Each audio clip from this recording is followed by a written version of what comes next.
வருவேன் உனக்காக இந்த படம் வந்து 2024 100% ரிலீஸ் ஆகிடும். ஏன்னா இன்னையோட முடியுது. 2024 ஒரு வெற்றிகரமான வாழ்க்கையை வந்து தனுஷ் தொடங்கணும். ஆமாம், இன்னொன்று என்னன்னு கேட்டிங்கன்னா, இந்த படத்தை வந்து ரொம்ப கஷ்டப்பட்டு தனசேகர் அவங்க பொண்ணு 2 பேர் சேர்ந்து தான் இந்த படத்தை வந்து எப்படி சொல்கிறது, உழைப்பை விட அதிகமாக கஷ்டப்பட்டு ரொம்ப இது பண்ணி இந்த படத்தை எடுத்துருக்காப்புல. அந்த படம் வந்து 100% தேட்டர் கொண்டு வரும் சொன்னாப்புல ஒரு நேரத்தில். உங்களுக்கு மீடியா நீங்கள் எல்லாம் கொஞ்சம் சப்போர்ட் பண்ணி வந்திருக்க அனைவருமே சேர்ந்து அவர் சப்போர்ட் பண்ணி இந்த படத்தை வந்து வெற்றிகரமாக கொண்டு வரணும். ஏன்னா நாங்கள் எல்லா வழியிலுமே தனசேகர் எல்லாம் பண்ணிட்டோம். இனிமேல் ரிலீஸ் பண்ணுறது என்ன வேலையோ அதையும் நாங்கள் பண்ணுவோம். ஏன்னா இப்போ தேட்டர் கிடைக்க ரொம்ப பிரச்சனை இருக்குது. அதையும் மீறி தேட்டருக்கெல்லாம் கெஞ்சி எப்படியோ படத்தை ரிலீஸ் பண்ணுறோம். அந்த ரிலீஸ் பண்ணும்போது கூட அந்த தேட்டருக்கு அதிகமாக வர மாட்டேங்கிறாங்க. அதுக்குள்ளே வர வேலையெல்லாம் பண்ணிட்டு தான் இருக்கிறோம். இதற்கு அனைத்து கலைஞர்களுக்கும் வணக்கம். ஊடகத்துறைக்கு என் முதல் வணக்கம். இந்த படத்தில் நானும் ஒரு சிறு கேரக்டரில் அண்ணனுக்காக பண்ணி கொடுத்தேன், நட்புக்காக. ஆகையினால் அவர் மிக மிக மிக சிரமப்பட்டு கஷ்டப்பட்டு எடுத்திருக்கிறாரு. சிறு படங்கள் இருக்கிற சிரமங்கள் எவ்வளோன்றது தெரியும். இன்றைக்கி இருக்கிற துறையில் இந்த மாதிரி சிறு படங்களுக்கு ஒரு பெரிய வாய்ப்பை அரசு ஏற்படுத்தி தரணும். அண்ணன் சொன்னது போல் இவங்களாம் துணை நின்று அவருடைய இந்த படம் ரிலீஸுக்கு சப்போர்ட்டாக இருந்து அதெல்லாம் பண்ணி கொடுக்கணும். அண்ணன் சொன்ன அந்த வாக்குறுதியை அவர் நிறைவேற்றி கொடுப்பாருன்னு நினைக்கிறேன். அவர் அந்த கஷ்டத்தை உணர்ந்த வாசி தான் இந்த அளவுக்கு அவரை பற்றி பேசியிருக்கிறாரு. இதில் என் அன்பன் பிச்சாண்டி துணையாக ஹீரோவாக துணை கேரக்டர் பண்ணியிருக்காங்க. அடுத்த ஹீரோவாக அதனால் டைரக்டருக்கு எடிஷனுக்கு இசை ரொம்ப நல்லா இருந்தது. ஒளிப்பதிவு ரொம்ப சிறப்பு. அண்ணனுடைய நடிப்பு, தனசேகரோட நடிப்பும் சிறப்பு. இந்த சிறு படமாக இருந்தாலும் இதை பெரிய வெற்றியாக அமையறதுக்கு இந்த 2004 எனக்கு சேலமர துணைராசாக மனதார நான் வாழ்த்துகின்றேன். மாபெரும் வெற்றி அடைந்து அவர் அடுத்த படத்தை இன்னும் சிறப்பாக எடுக்க வேண்டும்.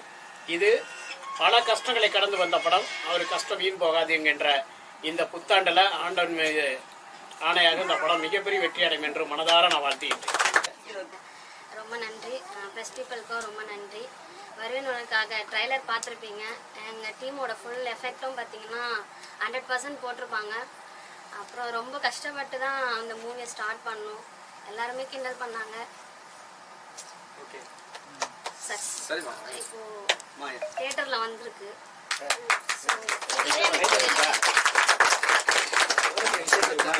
இதுவே எனக்கு சக்ஸஸ் தான். ஸோ வந்து எல்லாருமே சப்போர்ட் பண்ணுங்க. இந்த படம் ரிலீஸ் ஆனோடனே தியேட்டரில் பாருங்கள். உங்களோட சப்போர்ட் மட்டும்தான் எங்களுக்கு தேவை, எங்கள் டீமுக்கு தேவை. டீம் வருவேன் உனக்காக டீமில் ஒர்க் பண்ண எல்லாருக்குமே ரொம்ப ரொம்ப ரொம்ப ரொம்ப தேங்க்ஸ். ஏன்னா நான் குழந்தையும் வச்சுட்டு அந்த டைமில் அவங்க என் குழந்தைய பார்த்துப்பாங்க. அவங்க ஷூட் முடிச்சுட்டு அவங்களோட சீன் முடிஞ்சிச்சுன்னா நீ குடுமா நான் வச்சுக்கிறேன், நீ போய் ஒர்க் பாரு அப்படின்ட்டு ஒருத்தரும் சரி, ஹீரோலேருந்து பாபான்னா இவங்க எல்லாருமே சரி, எல்லாருமே சப்போர்ட் பண்ணாங்க. அதுக்கான சக்ஸஸ் தான் சின்ன பர்சன்ட் இது. ஸோ நீங்கள் எல்லாருமே வந்து தியேட்டர்ஸில் வந்து பாருங்கள். உங்களுக்கான சப்போர்ட் எனக்கு தேவை. என்ன ஜானர் படம் இது? ஆக்சுவலாக த்ரில்லர் பேஸ் தான், கமர்ஷியல் மூவி. எல்லாருமே பார்க்கலாம். சின்ன பசங்கள்லேருந்து பெரியவங்க வரைக்கும் பார்க்கலாம். ஒரு வல்கரான சீன் எதுவுமே இருக்காது. இந்த கண்ணை மூடுற மாதிரியோ அதெல்லாம் எதுவுமே இருக்காது. சின்ன பசங்கள்லேருந்து பெரியவங்க வரைக்கும் எல்லாருமே பார்க்கலாம். எந்தெந்த பகுதிகளில் படப்பிடிப்பு நடத்துறீங்க சார்? சென்னை, அப்புறமேட்டு குன்னூர், இந்த 2 லொகேஷன்ஸ். இதுதான் உங்களுக்கு ஃபர்ஸ்ட் படமா நீங்க? ஆமா. இந்த படத்துல நீங்க வந்து எந்தெந்த போராட்டங்களை சந்திச்சிருக்கீங்க, இல்ல சக்சஸ்ஃபுல்லா போறதுக்கு ஏதாவது ஒரு மோட்டிவேஷன் வந்து மணி தான் சார். மணி தான் ரொம்ப ஸ்ட்ரகிள் பண்ணோம். ஸோ இதுல வந்து எனக்கு அந்த பெயின் வந்து தெரியல. கம்யூனிட்டி ஃபேஸ் பண்ணி வந்த மாதிரி இருக்கு. இல்ல சார், கம்யூனிட்டி ஃபேஸ் பண்ண மாதிரி இல்ல. என் படத்துக்கு என்ன தேவையோ அது வச்சிருக்கேன். நீங்க படம் பாருங்க, படம் பாத்தீங்கன்னா தெரியும். டைலாக்ஸ் இருக்கு சார். அது நிறைய படத்துல பாத்தீங்கன்னா செட்டியார் ஐயான்றாங்க. நிறையத்துல இப்போ கமல்ஹாசன் சார் படத்துலயே பாத்தீங்கன்னா செட்டி இதெல்லாம் சொல்றாங்க. ஸோ அது ஒன்றும் இல்லை. என் படத்துக்கு என்ன தேவையோ நான் அது. இந்த சினிமாவில் வந்து பெண் இயக்குநர்கள் வந்து ரொம்ப குறைவானதா இருக்காங்க. நீங்க ஒரு எந்த நம்பிக்கையில வந்து இந்த ஃபீல்ட்ல வந்து நான் அப்பா இருக்கேன் நம்பிக்கையில வந்து சார். படத்துல யார் ஆர்டிஸ்ட், எவ்வளவு சாங்ஸ் இருக்கு சார்? மொத்தம் 3 songs. 1 love songs, 1 item songs, இன்னொன்று அம்மன் சாங்ஸ். 3 சாங்ஸ் இருக்கு.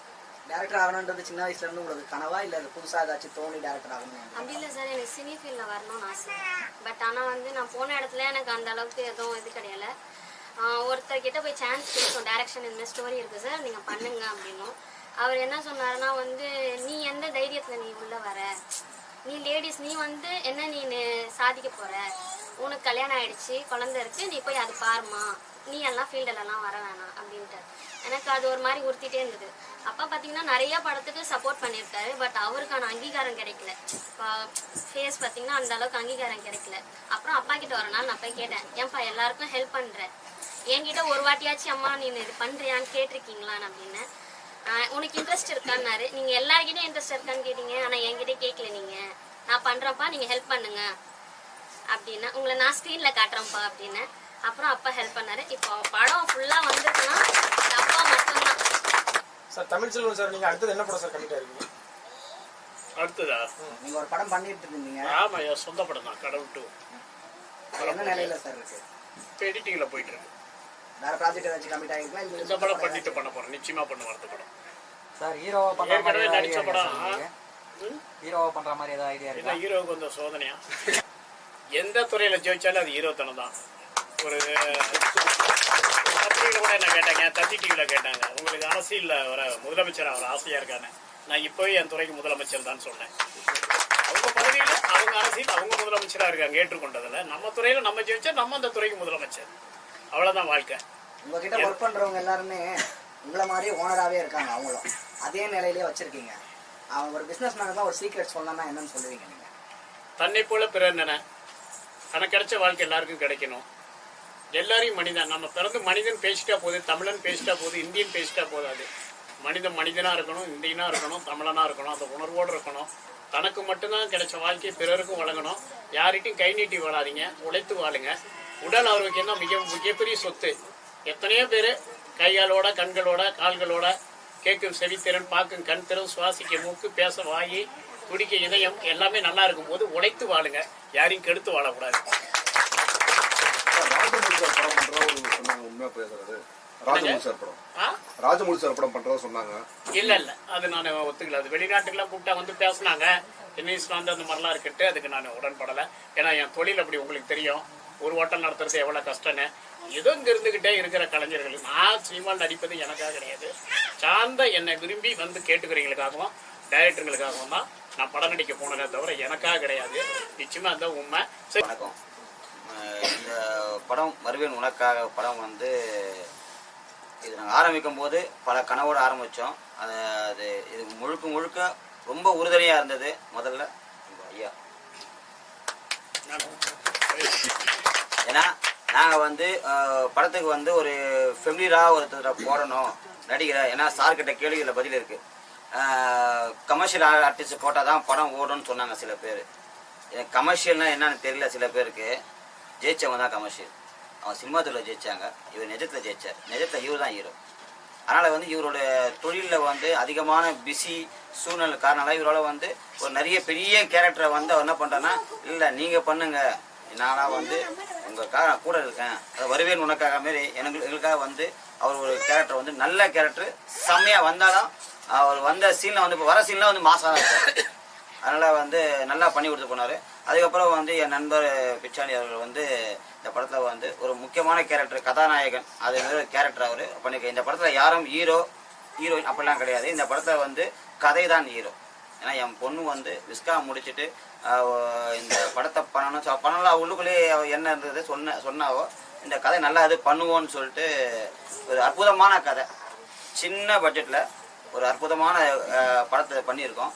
விஷால் சார் சொல்கிறாங்க அவங்க, ஏன்னா அவங்களுக்கு வந்து பயம். ஏன்னா எங்களை போல ஆளுங்கள்லாம் சின்ன உளி தான் வந்து மலையை பேக்கும்னு தெரியும் உங்களுக்கு. அதனால தான் அவர் சின்ன பட்ஜெட் படத்தை பார்த்து பயப்படுறாரு, வேறு ஒன்றும் இல்லை. ஆனால் சின்ன பட்ஜெட்டில் எடுத்த படங்கள் நிறைய படங்கள் நல்லா போயிருக்கு. உதாரணத்துக்கு அவர் நடித்த படம் செல்லமே கூட சின்ன பட்ஜெட் படம் தான். என் கடமையை ஒரு அப்பாவா ஒரு குழந்தைங்களுக்கு என்ன செய்யணுமோ அந்த கடமையை நான் செஞ்சு தான் நினைக்கிறேன். முதல்ல உங்களுக்கு சொன்ன கதையை ஸ்க்ரீனில் பார்க்கும்போது உங்களுக்கு எப்படி இருந்துச்சு? ரொம்ப இது நீங்கள் 2 வாட்டியே பார்த்துருப்பீங்க, நான் பல வாட்டி பார்த்தேன். ரொம்ப ஒவ்வொரு வாட்டி பார்க்கும்போது குறிப்பாகுது.